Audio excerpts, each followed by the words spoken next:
Bonsoir.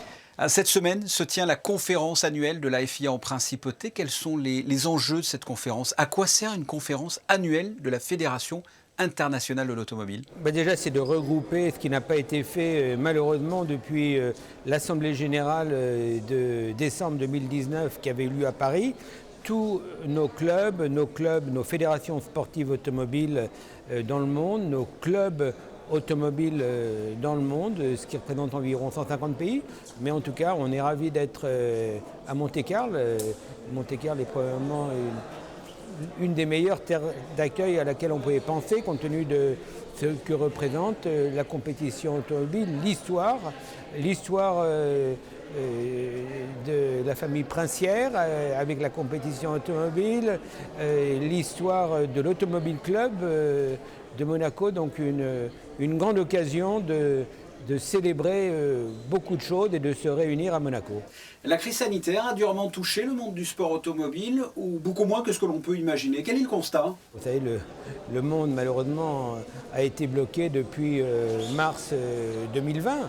Alors on a fait preuve avec nos partenaires, avec les promoteurs des championnats, notamment le promoteur du championnat du monde de Formule 1, d'endurance, des rallyes, de Formule 1. Il a fallu faire preuve de beaucoup d'imagination, de beaucoup de créativité, de beaucoup d'engagement, justement pour pouvoir accueillir ces championnats.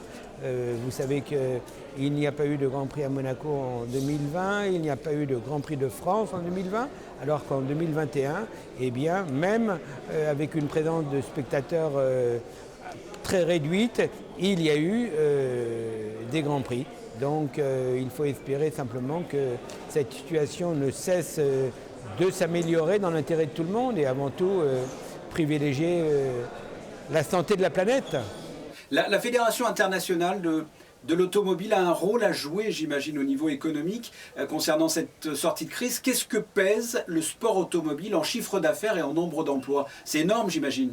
La compétition automobile dans le monde génère un chiffre d'affaires d'environ 160 milliards d'euros avec un emploi qui est d'environ 1,5 million de personnes. Donc c'est absolument énorme et on peut faire beaucoup mieux et donc c'est dans cette voie qu'on est engagé. Et dans la voie de l'environnement, je pense notamment à la Formule 1 ou au rallye qui utilisent une énergie fossile. Est-ce que le sport automobile et la protection de l'environnement sont compatibles selon vous? Absolument, c'est essentiel.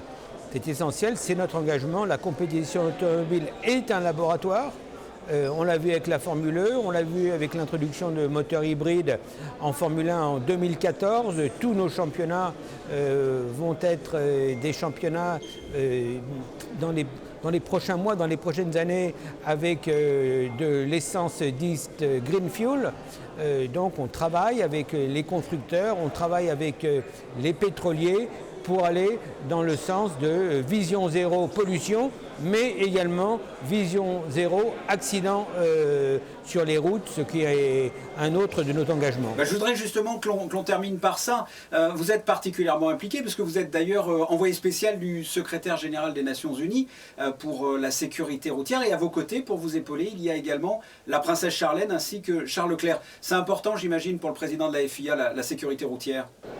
C'est capital justement, vous l'avez dit, en tant que président de la FIA et en tant qu'envoyé spécial du secrétaire général des Nations Unies pour la sécurité routière dans le monde. Et grâce à JCDecaux, qui est l'agence de publicité, de panneaux publicitaires numéro 1 dans le monde, et une vingtaine d'ambassadeurs, dont la princesse Charlène, dont Charles Leclerc, Fernando Alonso, Felipe Massa et Rafael Nadal et beaucoup d'autres. Eh bien, nous avons une campagne mondiale de communication, d'éducation dans 1200 villes et 90 pays, et c'est absolument essentiel et je leur suis très reconnaissant de s'être engagés auprès de nous. Jean Todt, merci d'avoir accepté notre invitation à l'occasion de la conférence annuelle de la FIA qui se déroule en ce moment en Principauté. Merci à vous.